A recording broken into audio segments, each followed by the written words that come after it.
Hey everyone, welcome to ReBloom, the podcast where we explore the power of change, rediscovery, and living with intention. That's right. We're your hosts, Lori and Jamie, two friends who really love a good story about transformation.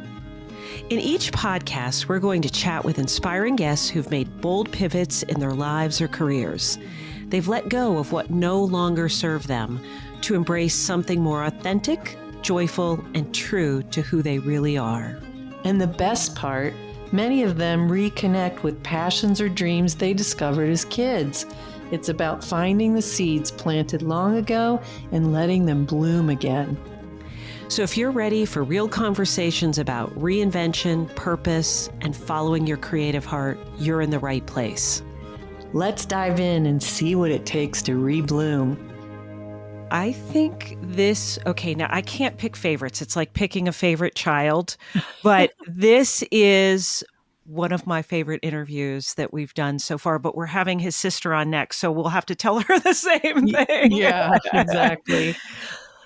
I'm so inspired, and I was thinking through this. I'm like, I wish I was a little younger because there maybe were some itches that I would have liked to have scratched, and maybe out of fear or whatever, didn't have the courage to do it.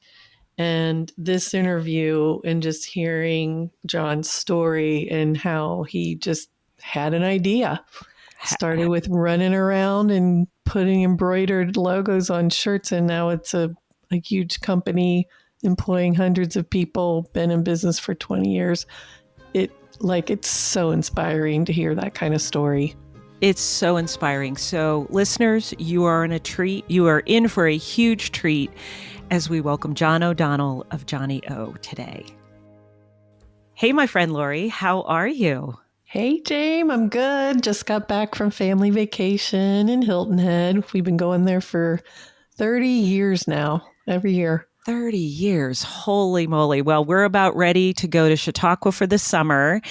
And, speaking of summer vacations and summer vibes, we have the coolest guest on today who has had an amazing career and yet pivoted and has now created a whole lifestyle brand based out of California in that beautiful sunshine and summer weather. And so today we are welcoming John O'Donnell of Johnnie-O, who is the founder of Johnnie-O. Hi, John. How are you? Hello there. I'm great. How you guys doing? Doing great. Excited to talk today and hear your story.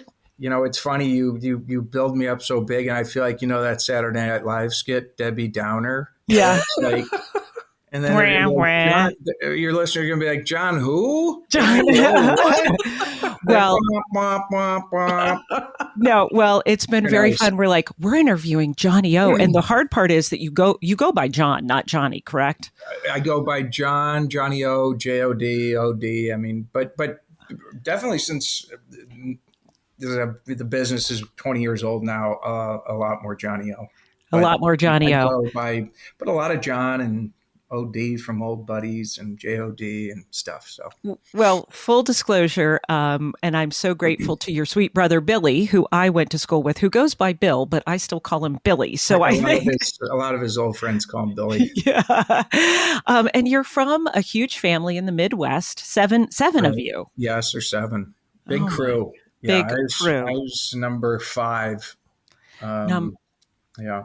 Number 5. Can we also share that your baby brother is Chris O'Donnell, who is the actor? Now that's exciting news. I don't know. No, I'm kidding. No, who's the most famous O'Donnell? I think, is there like a little game? I'm going to say me for sure. No, of course. Yeah, no, Chris is great. He started a new show in Nashville. And he's settling in there, and he's going to have a new TV show coming out, maybe, I don't know, fall or whatever. So he's excited. That's awesome. Wow.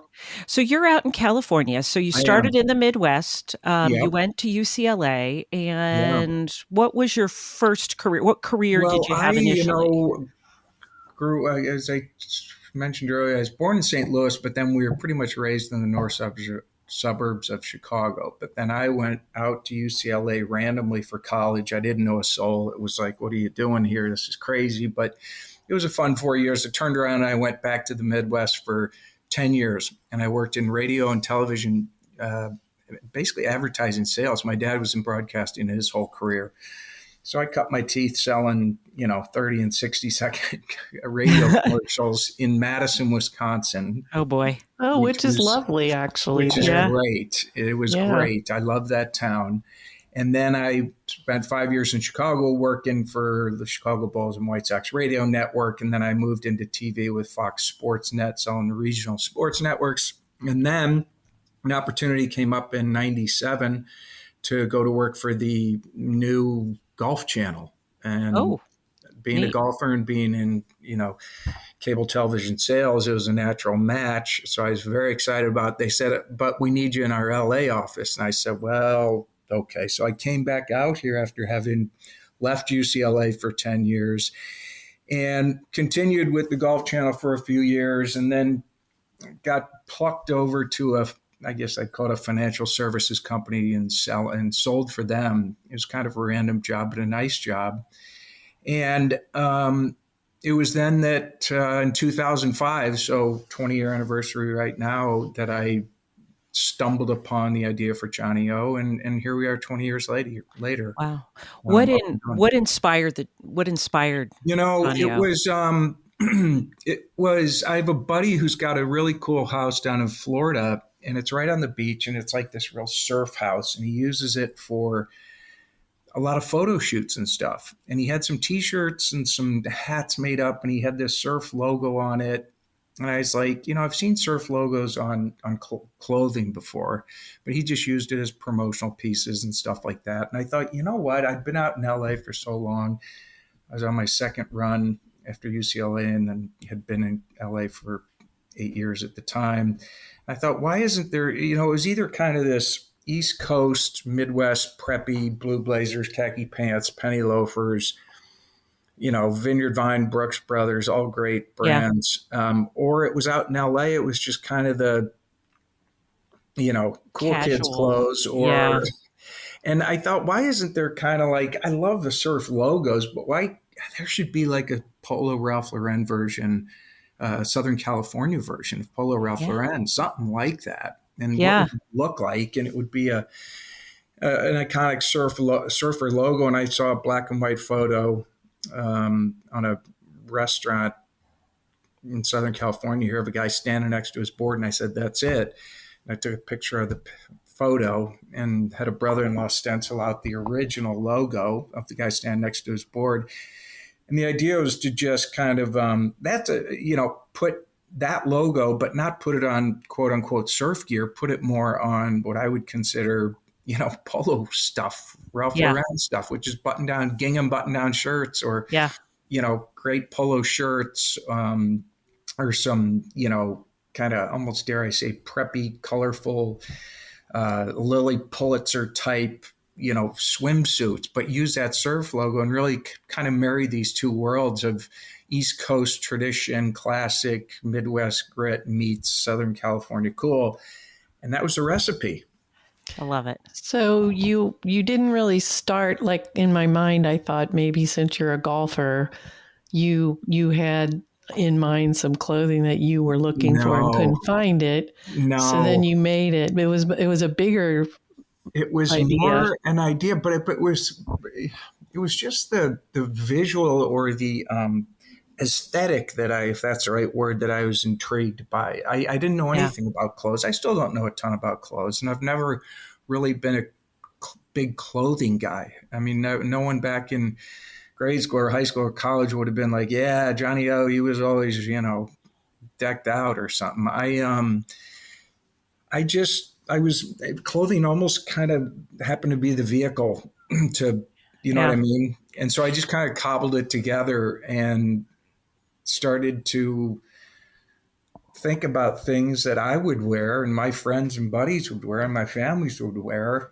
And But it's And here we are. interesting. Yeah, you took it and you made it. It's interesting. We have a new grandson, and his name is Jack. And I'm like, dear God, have boys' clothes not changed at all in 30 years from when I had my son? But I Yeah. think they have. Like, I think you've taken, as you said, the Brooks Brothers look, the Ralph Lauren look, and you've made it fresher and lighter, and it's still got style and it's still tailored, but it's just a fresher Yeah. look and better It was, colors. yeah. So the story that I've read is that you were selling shirts out of the trunk of your Well, car, that's, or how did I was that I start? was more handing shirts out and giving them away out of the trunk of my car. But it was a very, very bootstrapping, um, getting your hands dirty grassroots start, because it was, doing in-home trunk shows at people's homes, Yeah, going to the grade schools to their, holiday Christmas boutiques where people set up their tables, and some are selling candles and some are selling fruit baskets. And there I was selling my shirts. And the reason was because I didn't know anything about retail sales, of course. And then it was also a great opportunity to kind of pick my consumer group. I knew that super. if I could get the right people, you know, I call them social influencers long before the word influencers ever was a thing like it is now. But I knew that if I could get the right people socially wearing it, that would have a chance for some word of mouth marketing. You know what I Yeah, mean? Mm-hmm. yeah. And so that was the way for me. I didn't have an advertising budget, but that was the way for me to kind of get some eyeballs and some chatter and some word of mouth going. And that's where it really got some momentum.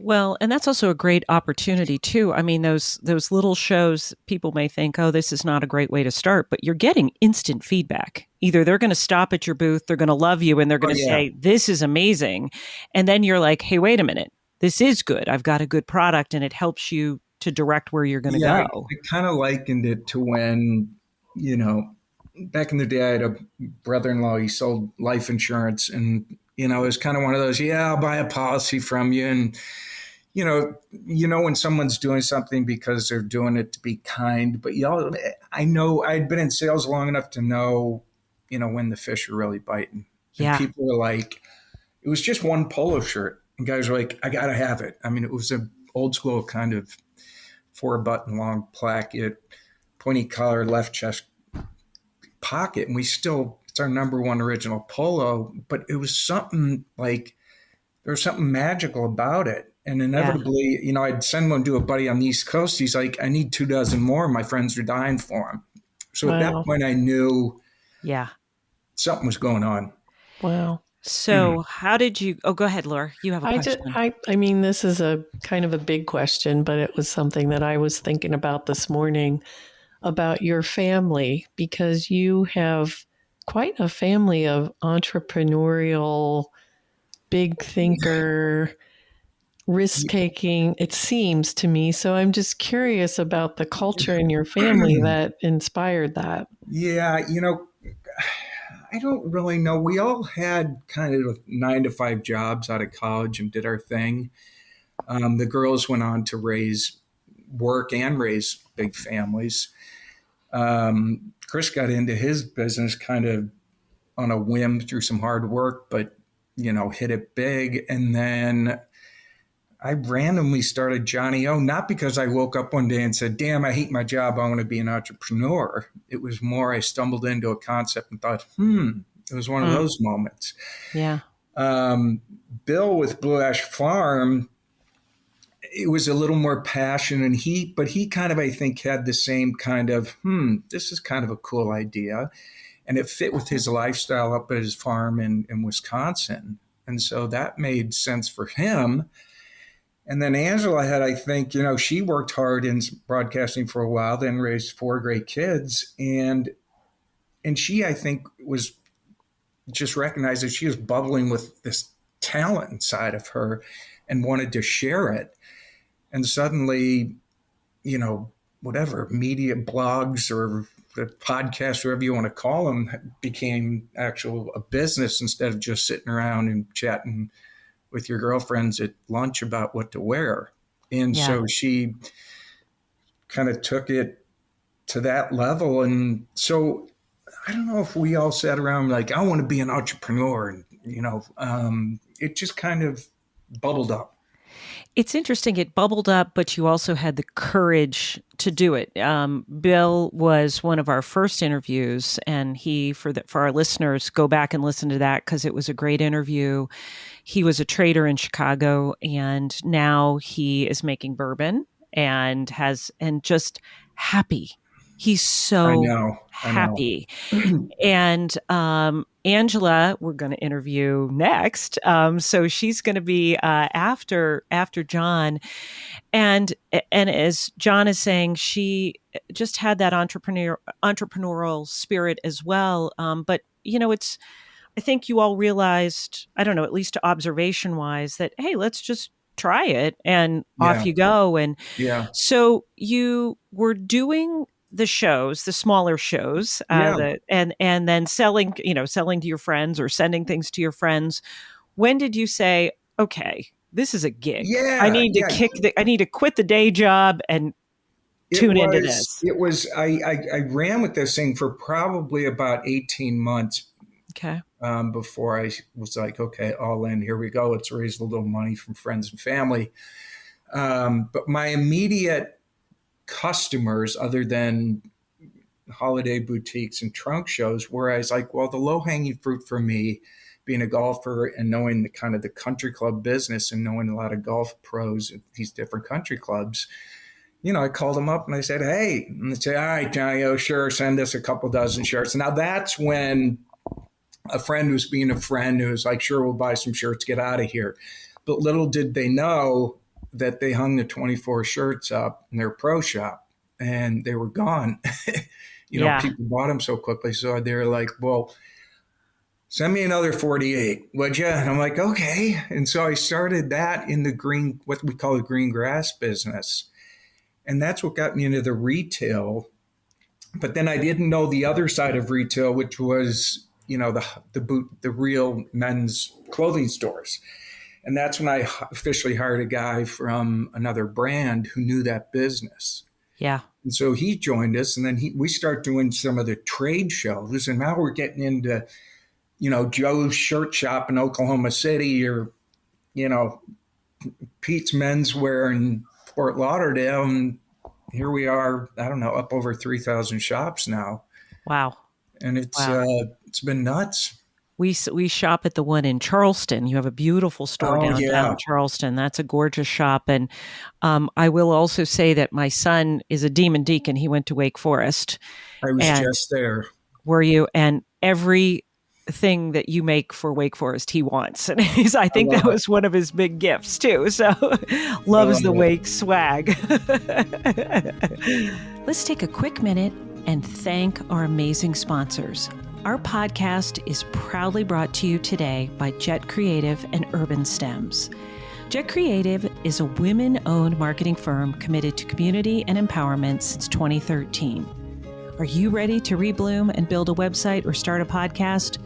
Visit jetcreative.com/podcast to kickstart your journey. They will help you bloom in ways you never imagined. And bonus, our listeners get an exclusive discount when you mention ReBloom. And a huge thanks to Urban Stems, your go-to and our go-to source for fresh, gorgeous bouquets and gifts delivered coast to coast. Use Bloom Big 20 and save 20% on your next order. And don't forget to subscribe to this podcast and follow us on Instagram and Facebook at ReBloom Podcast. Thanks to our sponsors, and thanks to you for joining us today. I watched a quick little video about you, and since I come from the product design world, I'm curious about you. You mentioned where you get ideas. And so how does the design process work at Well, Johnnie-O? it's changed. It's evolved a lot. We've got a lot more expertise involved now than it was just little old me. But it was like, what would I want to wear and what would my buddies want to wear? Right. And it's not like we reinvented the polo shirt or reinvented, the button down shirt or reinvented a pair of pants or a pair of shorts. I'd say, I don't take ownership of that stuff. I mean, that would be crazy. But the, again, I think it was that explosion between what's that little surf guy doing on that gingham button down shirt that I really love. Yeah. And for once, I don't have to wear what we kid, but I don't have to wear a critter, and whatever critter that might be. Which leads me to a great story. Early on, 3 years into this thing, 4 years into it, and I had made little boy shirts with the Johnnie-O logo, and I got this email from a woman. She said, "Hi, my name's so and so, and I live in so and so." And I said, to share a funny story, my 6-year-old boy will only wear Johnnie-O polos. And I said, "Oh, that's great, it's great." She said, Sweet. "I lay his clothes out the night before, and one night I noticed that all of his Johnnie-O shirts were soiled, and so I laid out a different shirt." And he came down the next morning, he looked at me, and he was mad as hell, and he said, "Mommy, why does my Johnnie-O have a pony on it?" And I was, Oh, and I thought, all right, maybe we're getting somewhere. Maybe we're yeah. making some progress. But the designs, getting back to that, Lori, is I try to put little tweaks or topspin on pieces. But I will say that the logo definitely helped differentiate us. But the one thing like I did that, we have a patent. I don't know if you're familiar with our tweener button, but that's a great feature on our button down shirts. It's that hidden button between the second and third button of a button down shirt, because I would always wear a button down shirt and I'd button that second button and I'd be like, nah, it's just too buttoned up. Yeah. But then the minute I unbuttoned it, I was like, yeah, this is a little too uppity. Yeah, this is a little too fancy. Not fancy, too cool for me. Why didn't someone come up with a button to bridge that gap? So I cobbled this design together, and sure enough, got the patent on the thing, and it's an integral part of our, button-down shirt design. That's And amazing. that's more of a utility than a design feature, but I mean, things like that's what that. makes great products is when you Yeah, recognize something that Yeah. you would love to have or something that's, and then I could really be tried improved. to marry the East Coast meets West Coast. So early on, I did these polo shirts, and I took out an old polo shirt and I put the collar up. Remember, we used to pop our collars. I never Yes. did. I never Yes. did. Your But in the brother 80s, did. popping the collar was a big deal. And I said, what I'm going to is what I did is I popped this collar on a polo shirt and I cut it in half, the height of it in half. And I sewed the part that I cut off on top of the part that was still remaining. So it was a tiny popped collar, not too high. Ah, And so it had the look of the 80s popped collar without being too pretentious. And then I put that surf logo on. So that was a real, what I would call, explosion between the preppy world meets surf culture. And we called it the wedge collar. And that was a really, really cool shirt for us. that That's um, that's so cool. And the thing that my guys talk about too are the quality of the fabrics that you select. Yeah. There seems to be you really are selecting these gorgeous fabrics, but they feel good too. I mean, they love wearing them. The pants, shorts, bathing suits, and particularly the polos, they love them. So, is there Yeah. some real thought, I would Well, imagine, into well, I selecting think that? this is part of the end of my answer to Lori's question is Yeah, we've come a long way with getting some people a lot smarter than me on board in terms of design and design capability and really being fashion kind of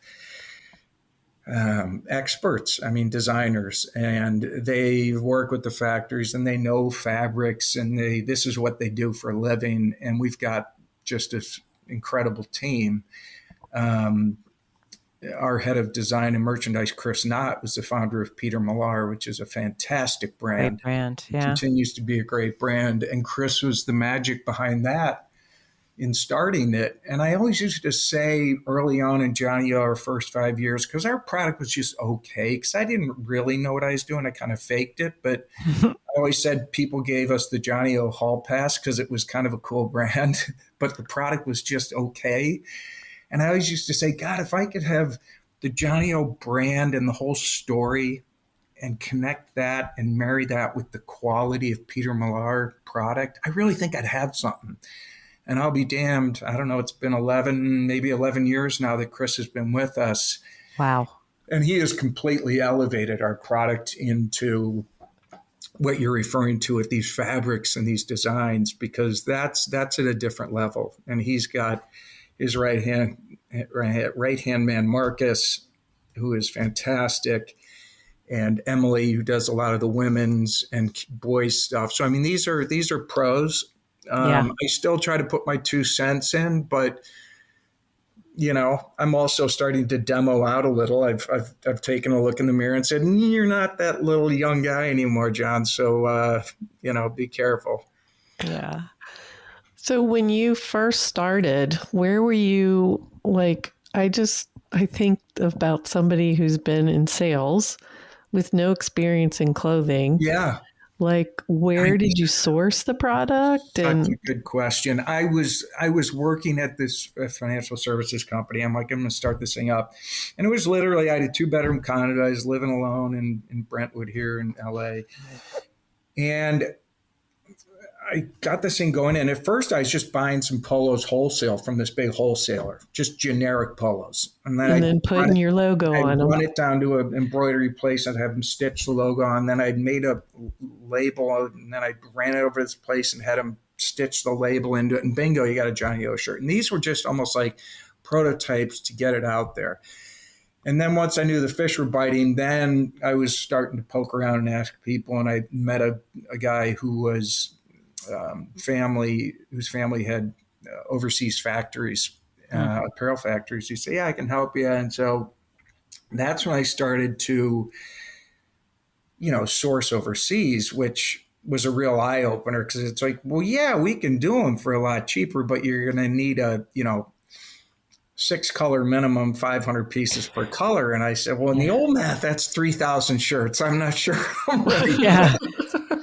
I mean, but I'll be damned. I did it. And I have a buddy who just had some warehouse space down in like Manhattan Beach. And I was like, dude, can I just house some boxes in here? And then this gentleman who helped me with the production, he was good at kind of the busy work, and he helped me kind of do some initial shipping. And then a godsend, was introduced to a woman who has been with me for 18 of the 20 years. She's our COO, and she is,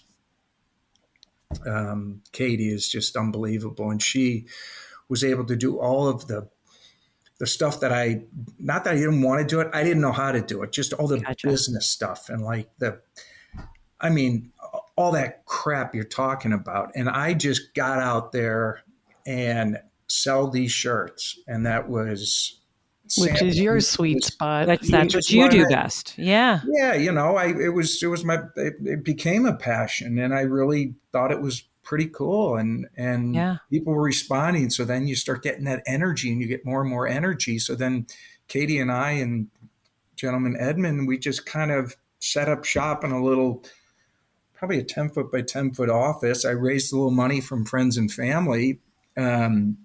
My brother-in-law, Rob, he's our chairman and is whip smart. And he's been in New York in private equity and investment banking his entire career. And he's been there to kind of show me the way along those lines. We've probably done, 6, 7 rounds of funding.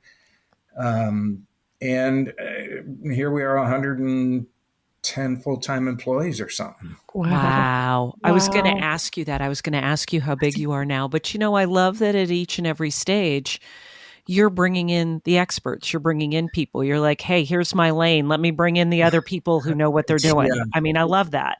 It's funny you say that, because when we have an unbelievable CEO right now. His name's Dave Gatto, and Dave's been in the business for a long time. It was probably about 13 years ago that we hired Dave. This is now 7 years into when I started it. And the business was really becoming like, this is real. This thing has a chance. And we were selling a lot of product. And like, let's get a CEO in here. And I remember all these people, buddies of mine, or people I knew that were in private equity or investment banking or founders and companies and all these big hitters. And like, aren't you, how do you feel about bringing a CEO in? Kind of like, aren't you bummed out? Like, and I'm like, I wish he could start yesterday. I Yeah. mean, I was just so able to recognize what I know and what I don't know. And I'm like, if someone can add value to a company that I'm a significant owner in, why wouldn't I want them? I mean, are you Right. kidding me? But what they told me is that a lot of founders have a hard time with people coming in and taking charge. Yeah. Now, that said, I will say it hasn't been easy over the last few years, not letting go, but kind of getting out of the way a little more. It hasn't been easy for me. I admit it sometimes, and sometimes creatively, if I don't think we're going the right way, I kind of, geez, but again, it's the company's doing so well and continues to thrive and it grows year over year substantially. Um, it's just been a great run and it continues to be a great run and it's the great people around me. Yeah. I mean, you definitely, so you're 20 years in, you've got 110 employees Somewhere now, around there, which that's 110. incredible. That's incredible. You've grown though from just having menswear now, and you're obviously Yeah. into athletics. You're doing a lot with athletics, but you've also grown a new women's line or started Yeah. a new Oh, women's line. yeah. That's relatively new. Yeah, that is new. The men's is, yeah, it's head to toe. I mean, it's footwear and it's swimsuits and it's pants and it's shorts and it's blazers and it's button down shirts and polos and outerwear. And so I mean it's really head to toe. And then we've always had boys, just because I thought Johnnie-O Jr. would be so cute. I hate Yeah, to use the word cute, but you know what? The matching dad polos with the little boy. that's And cute. boy stuff does thrive. Now, full disclosure, I do think our boys could do even better. I think there's an enormous need for a brand just like ours for boys, Yeah, and we're continuing to work on that and doing some good stuff. Women's, we had talked about it over the years, and I did women's when I first started it. I was like, let's oh, go. interesting. Okay, We yeah, did those cute little pop collar polos with the half pop collar, and I made them into the old polo dresses cover ups, and I did some cute T-shirts and stuff like that. But um, when the smart people came in, they said, listen, we need to women's is a whole different animal. yeah, Men's is our strength. Let's go with the men's. So I said, that's cool. So we continued to pound the men's and the boys, and that really, really thrived. And probably, in the last 5 years, women's will always come up and we'd say, you know what, we're not quite ready. We're not quite ready. Because the last thing you want to do is you want to start women's and then you don't get it right. And it's like, oh boy, what did we do? And right. so it's been about 2 years. We said let's start women's. It's more like capsules. It's not this extensive line. We started out online only. We did pieces. It's not like this huge again line that we're taking in. It's on runway shows and things like that. But we did just start to introduce it to retail accounts, and so the women's is doing great because Yeah, we've been really patient with it and didn't try to sometimes brands come on so strong and they just try to take on too much, and again we know we're not going to be XYZ women's, but there's a place for it, yeah, and yeah, we found our place and we're continuing to grow it, but we don't get greedy with it. We don't try to you know be too much, because we've always been a very conservative, just methodical growth, and let's not overcook it. yeah.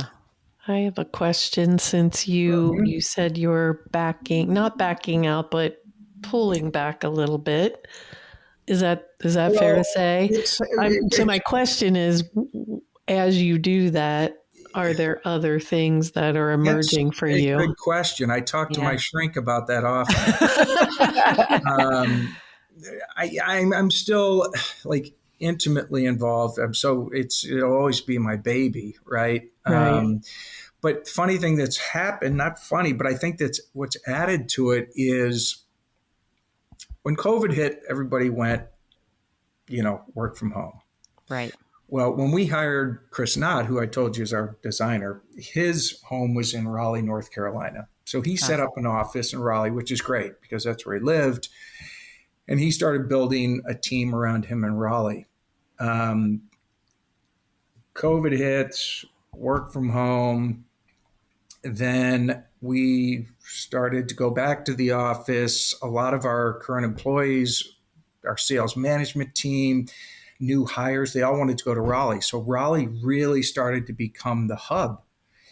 And the LA office was primarily operations and accounting hmm. people, which it still is. It's upwards of, a couple dozen people, but we didn't need an office to house them, Ah, and it was like, we don't need this. So we've got really just a very small office in LA now. And it's almost like a shoebox. Just have, it's small. So yeah.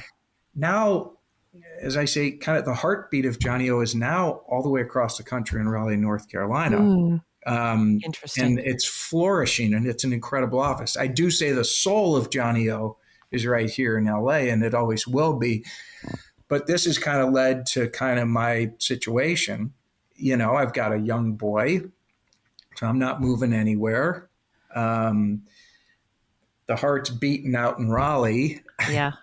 LA, and I'm kind of going, And so it's been a real adjustment because I'm so removed from it, and there's just so much Zoom calls can do, Yeah. and I can get out there a few times a year. I don't want to be commuting every other week, and it's just not the right time for me to be doing that with my Jack. And so Yeah. that's been part of the adjustment. And it hadn't been easy because you being around it and feeling the people and being with them is really what makes you tick. And so there are mornings I wake up and I kind of scratch my head and I'm like, okay. Not that I don't have anything to do. I got plenty to do, but it's a different vibe. Yeah. You're in your uh-huh. house and it's like, oh, where is everybody? I want Yeah. to go down the hall and talk to Yeah. Chris. I want to Yeah. go Yeah. down the hall and talk to Dave. And it's like, you know, Yeah. And, Yeah. and it's interesting that shift. My daughter she does marketing for L'Oreal in New York. And it's interesting because she started right after the pandemic. And now, to your point, they've got sort of this 3-day, 2-day model so they can be in the yeah. office. And I'm so glad for that for her because it's the Oh, first part of her career. And you need people. You I need know people. for sure. And, there is some benefit to, okay, this is going to be a Friday and I'm going to be in my jammies for I most got of to tell today. you, if we would have had that back in the late 80s, early 90s, I don't know where we'd be. I know. I mean, let's be serious. It was, Yeah. I mean, it was, because it came from our parents, and it was like, no, Yeah. you get up, you put on a You go to jacket and work. tie, and you report to duty at 8 a.m. every day. And Yeah. whether you've got work to do till 5:30 or not, you sit there. Yeah. Yeah. Yeah. Oh, Yeah. I remember when I had my son, I asked the company if I could work from home on Friday. And you would have thought that You I was embezzling isn't hundreds of thousands of isn't that dollars from them. incredible? It's And it it's was not, incredible. yeah, 1995. And I'm like, can I just work from home 1 day a week? And I had a computer at home and And I'm like, okay, I'm not doing anything that's that pivotal, for God's sake. But, Isn't that, I know. yeah. But so in some respect, I'm glad that it's flipped. But then to your point, it's still nice to have that collaboration and find that balance. And it's a little, I think we're all struggling with that still a Hmm. little bit. Hmm. Mhm. And Yeah, yeah, exactly. So I had read then, I was going to ask this earlier about your workspace, but now it's in Raleigh because I had read that you really strive to make the workplace really nice and It's bring your incredible. dogs to work and, golf and all all those kinds of good things. stuff. It's really, the Raleigh office is incredible. They've done an amazing job with that. I think there are upwards of, it's got to be 50 people in the Raleigh Wow. office, and Wow. it's young, it's energetic, it's vibrant. It's the way they decorated it, just with the Johnnie-O collateral and photos, and there's a golf simulator, yeah, one level down, and it is such a great office, and everyone's happy there. At least they look happy to me. Maybe they're faking it, but No. Chris and his team have created such an amazing environment out there. So I'm kind of jealous, but I'm happy for everybody out there, and I think it shows in the productivity and the results.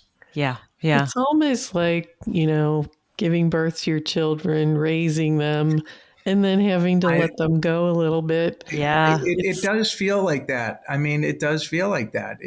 And I talked to my brother, who I referenced earlier. My brother-in-law is our chairman, and he's a few years older than me. And he's like, and I'll say, God, I'm not sure about this or that. And he goes, Hey, dude, just remember. I Yeah. mean, we are X, Y, and Z, or 60 and 63 years old, respectively. It's Yeah. and we've got a lot of mid 30s. I mean, it goes from 4-year-olds to 84-year-olds, but I mean, we're not 35-year-old young professionals anymore. It's No. like, And you've built it and you've put 20 years of your heart and soul into it. And that's the beauty of it, to see this right. brand that has grown from, I mean, I love it, from your garage Yeah. and, little, running around right, town to the embroidery Yeah. shop. yeah, Oh, right, God. to this huge brand. Can you share, are there any other big things on the horizon for Johnny-O? Anything Um, big happening in the future?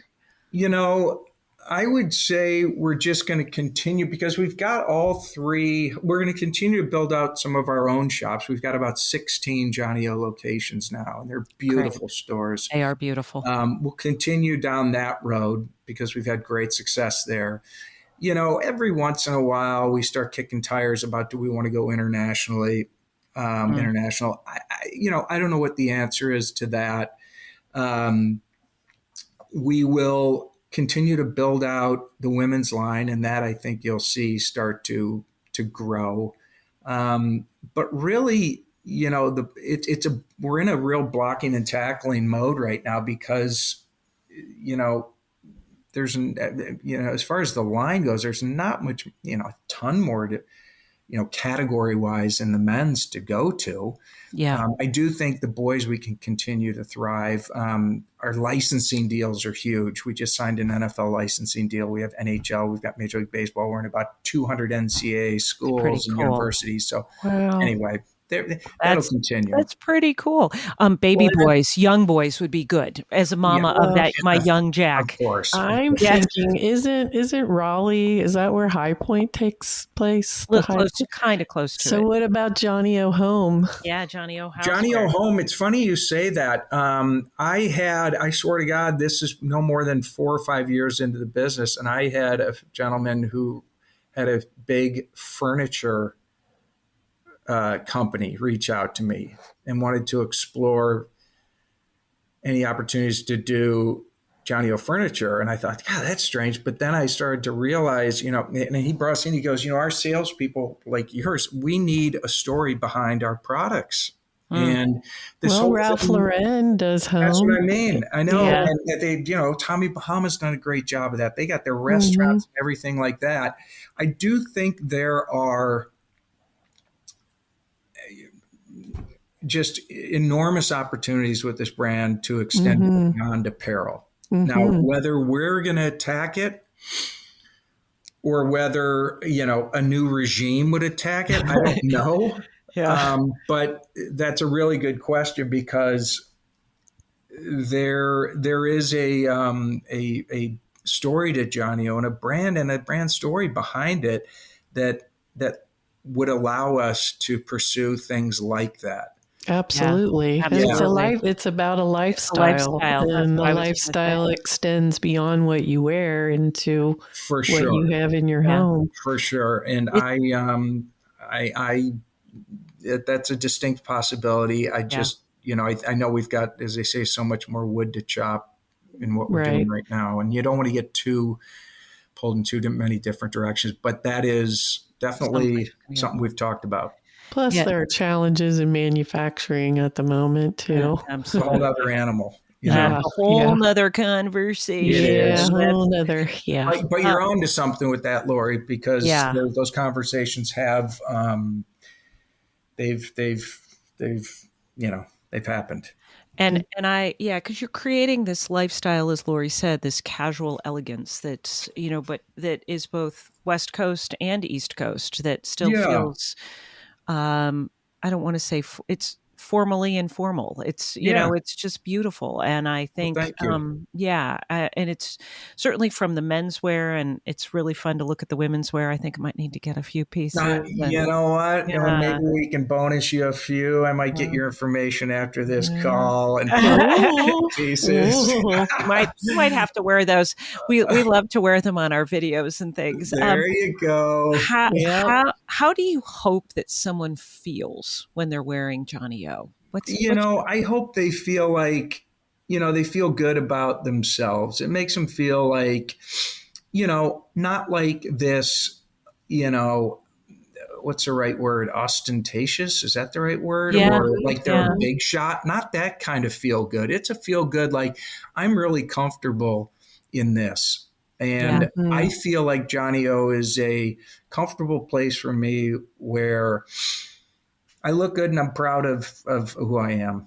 yeah, Mhm. I've always said, I want the company to go on long after me. And I hope it always stands for something that makes people feel good. And I think it does. I mean, people tell me it does. You know what I mean? yeah. I feel like, people look good, but they don't feel like they're trying too hard when they're wearing Hmm. Johnnie-O or something like that. Yeah, Um, comfortable and confident. I think yeah, that's what yeah. you're giving That's people, and that's yeah, and, it's and what you've just kind of created. a certain humbleness to it, where it's like, listen, we're all in this together, and we're just trying to make some cool clothes. So we're not trying Yeah. to be big shots. Well, Um, Such a, again, I go back to your family because we did get to speak with Billy, and there's just like this humbleness to your family as well, like yeah, hardworking and humble. well, yeah. probably because we all beat each other up for so many years. Now, Angela, you're going to have your hands full with Angela. I can't wait for that. She's a dynamo. Well, you guys will have You're going to yeah. have a blast with her. She's awesome. She's She's just really, well, really good and very talented. you are all awesome. Is Well, there thank any you. advice that you give to your staff or people give to you, or maybe a quote or something that you sort of Yeah, hold in your heart? it's interesting. I was asked a couple of times, but one time I remember specifically, spoke at I was asked to speak to a bunch of high school graduates. It wasn't like a graduation ceremony, but to speak to high school kids, and we were talking, and I was telling them about the Johnnie-O journey and so on and so forth. And someone asked me, what's some good advice, or do you have any advice? And you know, I actually didn't even prepare for that question. And immediately what I thought was, don't pigeonhole yourself into something that you think either you have to do, or, well, I guess this is what I want to do because everyone else is kind of going into real estate. So I'm going to go to law school because that's what all the other cool kids are doing. And I'm not saying that's not great stuff. Yeah. But don't discount that you can excel in an area that you never even dreamed that you might be able to. I love it. Mm. And that's Yeah. really important. If you'd have told me 25 years ago, I'm going to be have an apparel company, I said, you are high. There's Yeah. no chance. Yeah. So my point is, like, get out of college, get a job. It doesn't Yeah. have to be the job or the career that you're going to have for the rest of your life, but get to Yeah. work. You know what I mean? Yeah. That's why I was, a lot of college kids, well, I can't find work. I said, well, then I hate to say, then go down the street and work at Joe Blow's, but get a Yeah. job, Do something. do Anything. something, but you Anything. will, Yeah. and if something appears or presents itself opportunity wise that seems totally random, don't be so quick to dismiss it. Yeah. Because you just never know. You never know. If you would have asked Lori and myself a year and a half ago if we'd be doing a podcast, we would have said you were high. No, no way. No way. Never going to do it. You never know. And if you had said that we would be spending some time talking with you, we wouldn't have believed it a year ago. You have been an incredible guest. Thank you so much you for guys joining are us today. so nice to have me. Honestly, I just feel honored that people are honored. That's crazy to me, but it's cool. You've had an incredible created story. A legacy. It's pretty amazing. You've created, going. a brand and a legacy. And, for all of our listeners, we're so happy to share your story, because I think oftentimes people are afraid to take that leap and take that pivot. And maybe sometimes it starts out of the trunk of your car, but then look where it can lead 20 years later with over 100 employees and retail shops and a team and a brand. And it's incredible. Would say, if you have the chance, and I know we're wrapping up, but if you have the chance, because I've had people approach me and like, Johnny, I want to start this. I want to start this. I want to start this. And I'd say, yeah, it might be a long shot. But I said, this itch is never going to go away. Right. I said, go ahead and scratch it. And guess what? You'll scratch it and it will be gone. Whether the company succeeds or not, you will have scratched that itch and you can move on. Yeah. If you never scratch that itch, it's gonna itch for the rest of your life. Yeah. It is true. Yeah. It is true. Well, thank you so much for joining us today. Thank you. So great meeting you. Yeah, likewise. Wonderful. Thanks. Likewise. Our listeners are this is going to be such a great podcast for them. And so to everyone, peace, love, and ReBloom. Life is too short not to follow your passions. So go out there and let your heart plant you where you are meant to be and grow your joy. We will be right here sharing more incredible stories of reinvention with you. Make sure to subscribe to our podcast so you never miss an episode of ReBloom. Until next time, I'm Jamie Jameson. And I'm Lori Siebert. Peace, love, and ReBloom, dear friends.